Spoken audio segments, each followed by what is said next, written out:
আসসালামু আলাইকুম। আল্লাহ দান মৎস্যবাজার যাত্রাবাড়ি, এটাকে বলে পটকা মাছ। এই যে দেখেন পটকা মাছ,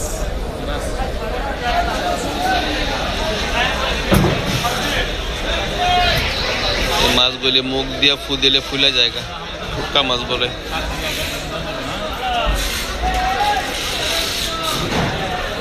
সবুজ যে উপরে যে কালারটা সবুজ, এটার মধ্যে বিষ থাকে।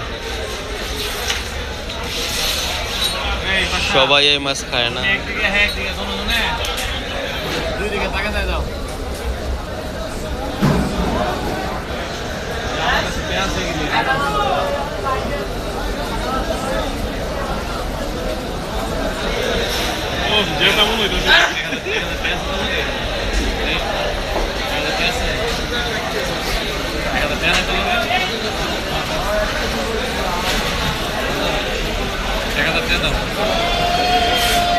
পটকা মাছ এগুলো অনেকেই খায়, অনেকেই খায় না।